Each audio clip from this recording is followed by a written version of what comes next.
Hello, you multi Mupu merchants.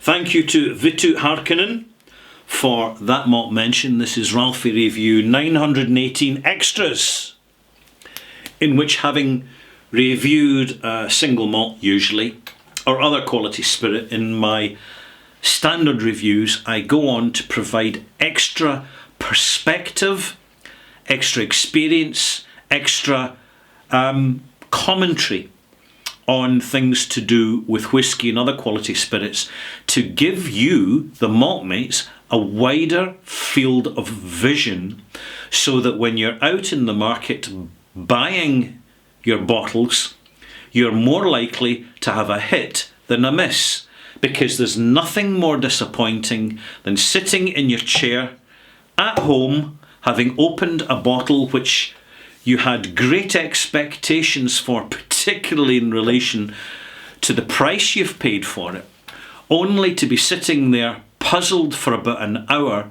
wondering whether you should be disappointed or not, because your eyes are telling you, when you look at the bottle and the label, that everything's fine, but your taste buds and your nose is telling you that actually things aren't fine. There's something a little bit wrong about the experience, particularly when in relation to a previous experience, and the number of times over the decades, malt mates, yes, decades, that people have told me, oh, I used to like that brand, it was great in the old days, and then I bought a bottle which was disappointing, so I stopped buying it. Happens all the time. And then the internet came along, and you could go online and you could get an explanation as to why the bottling that you've bought is perhaps fulfilled your expectations, or maybe it hasn't fulfilled your expectations. In fact, you may have been very disappointed, and quite possibly have very good reason to be disappointed. And the thing is, you won't hear much from the experts, because generally they're attached to the presentation and the messaging coming from the industry, because it's their job, it's their careers, fair play.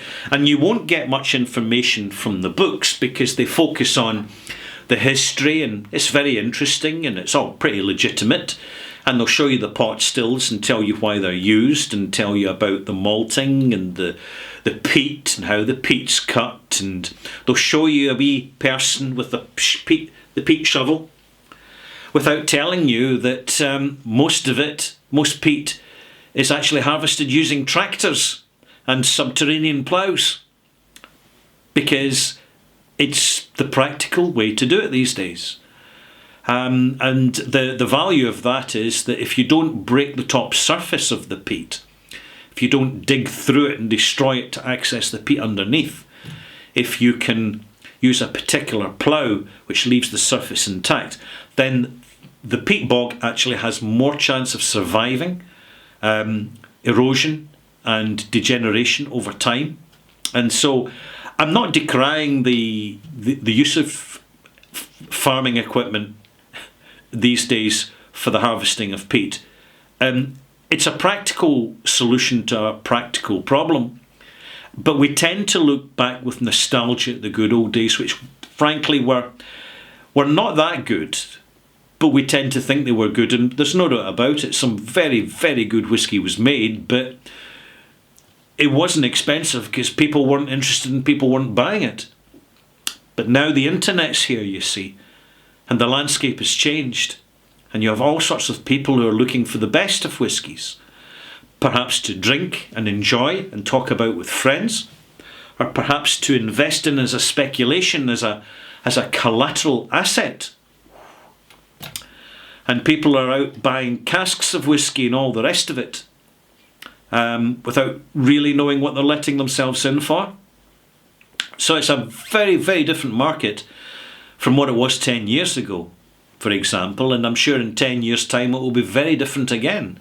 And I think one of the changes we will be seeing over the next 10 years is a greater separation of the consumer, the passive consumer who is an occasional buyer and marketing-led, completely marketing-led, and the proactive customer. So I'm not just playing with words here when I use these regularly in my videos, you know, the consumer and the customer. They have genuine substantial meaning, and that meaning's actually becoming more amplified recently, and it will continue to get more amplified over the next 5 years. That because of the internet and because of the ongoing conversations, and there's a number of conversations, and some are a little naive, I have to say, but they're still well-intentioned. And there's absolutely no harm in it. And I know some people in the industry and connected to the industry will ridicule some online commentary, but hey, people have to start somewhere. So I'm not one for criticising. I started somewhere myself many moons ago.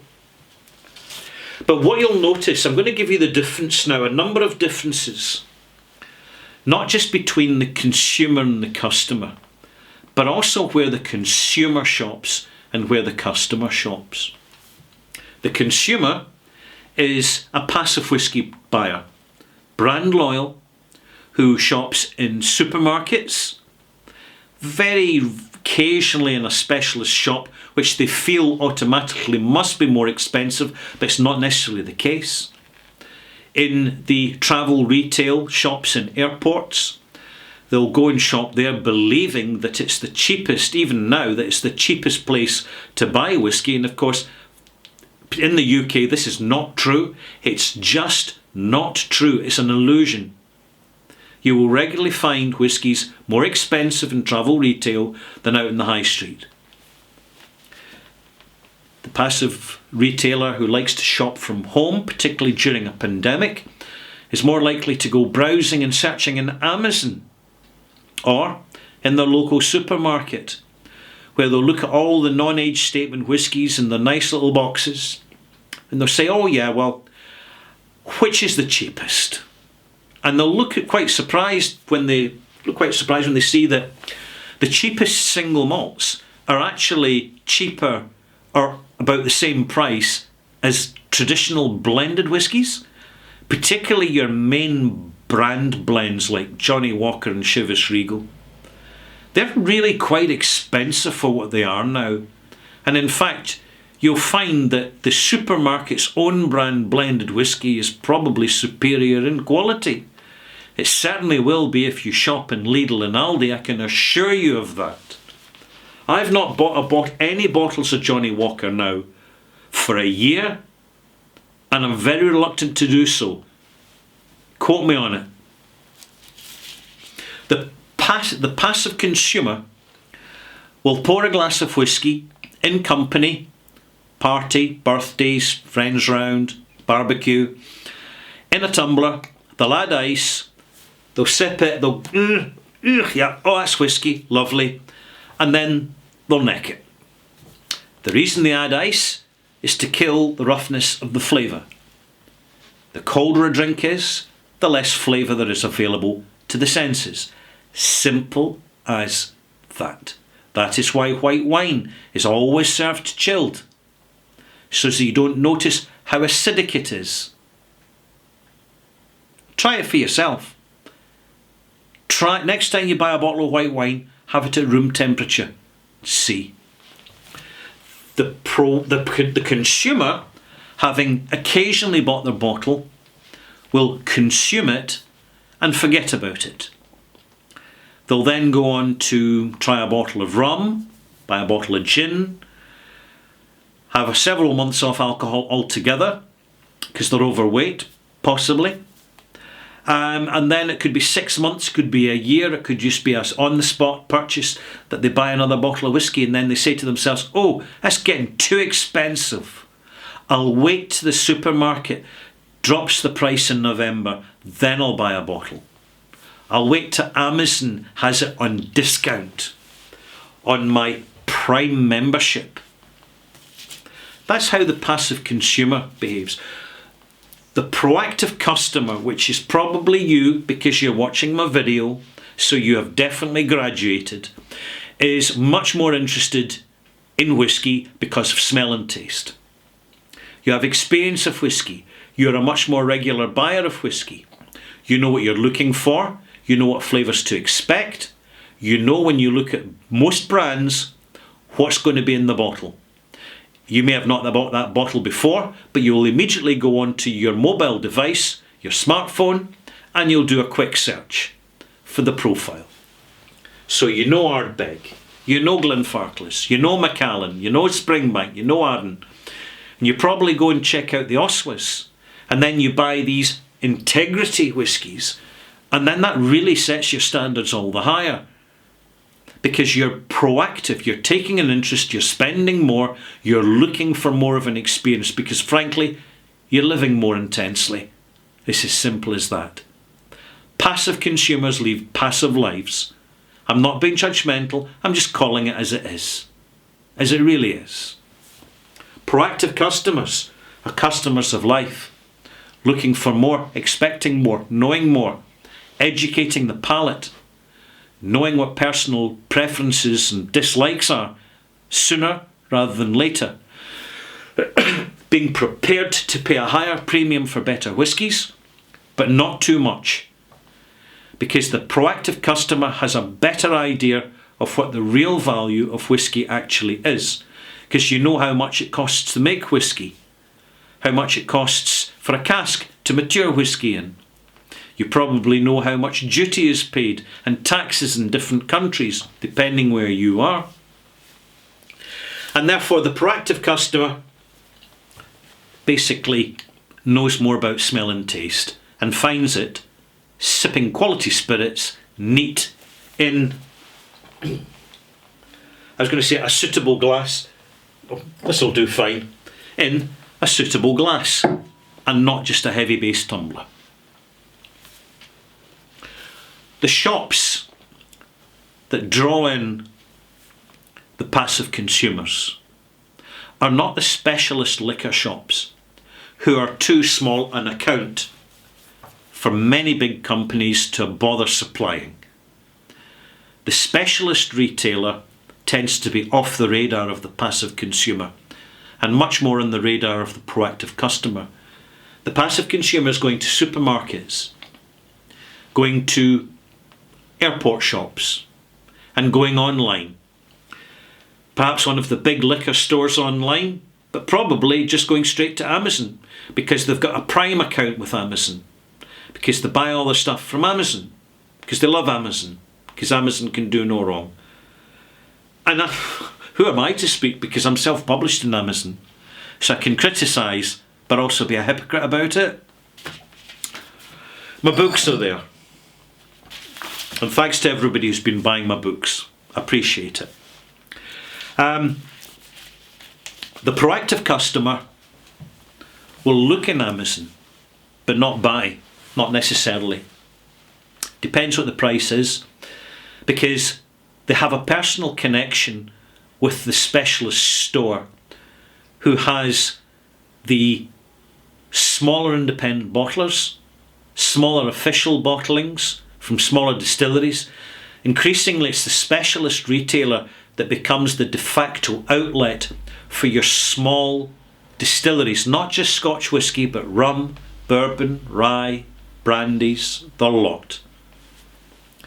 These shops are Aladdin's caves. They really are.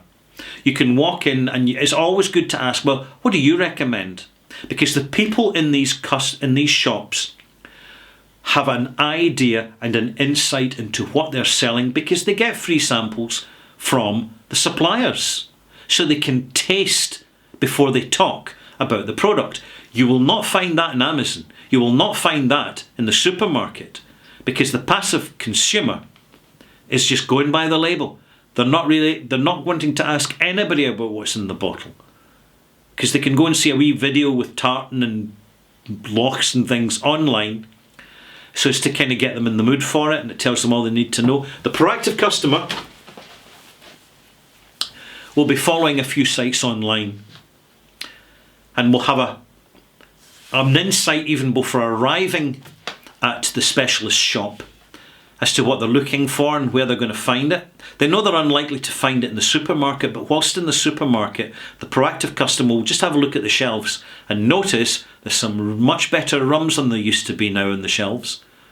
But whisky, no. Whisky's become homogenous, absolutely dominated, 90% by the corporate multinationals, because they have the scale and the volume and the infrastructure designed for supermarket contracts. Now, I want to tell you a little bit about supermarket contracts from a comment supplied by Whisky Lock.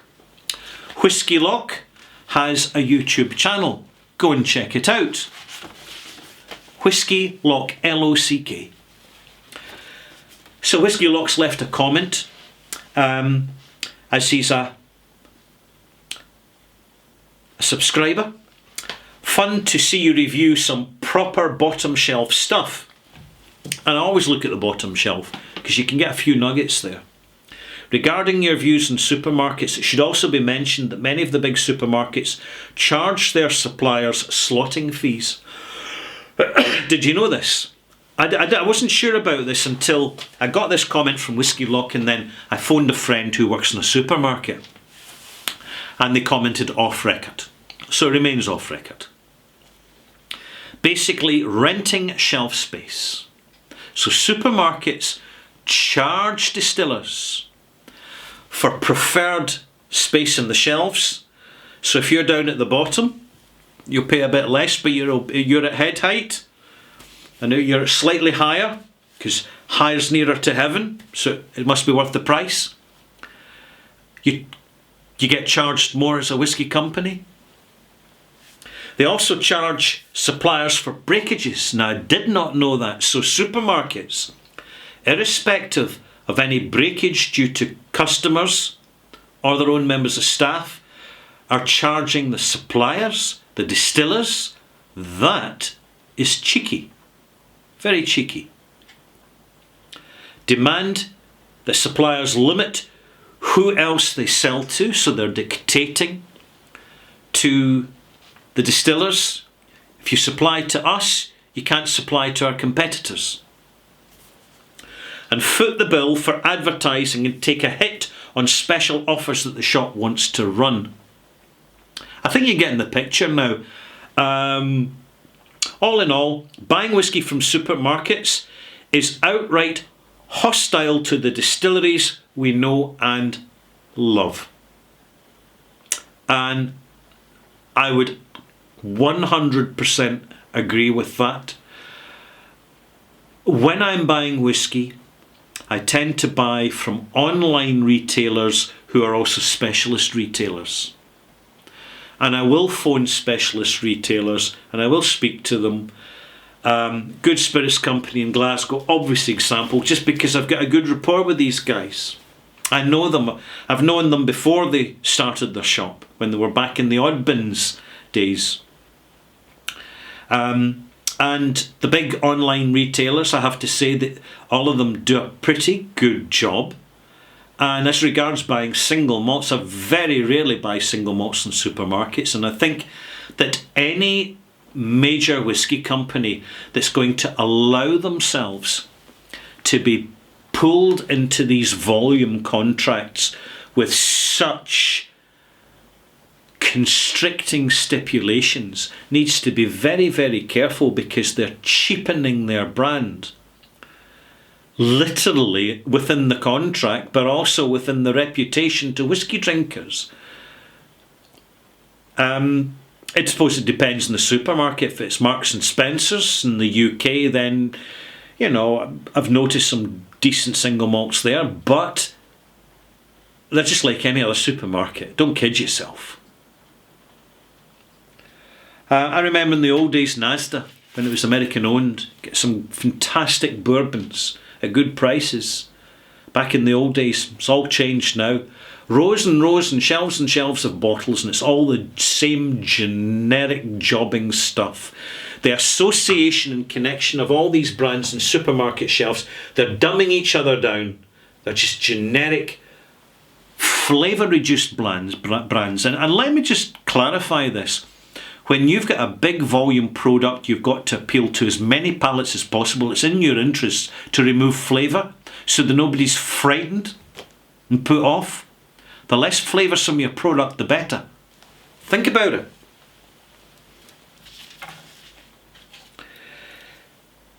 Whisky Lock concludes that with supermarkets, and this exactly the same will go for Amazon, by the way, I'm sure. But don't quote me on it. But in my opinion, here you go. In my opinion, Amazon is basically a massive online supermarket. And will probably behave the same way.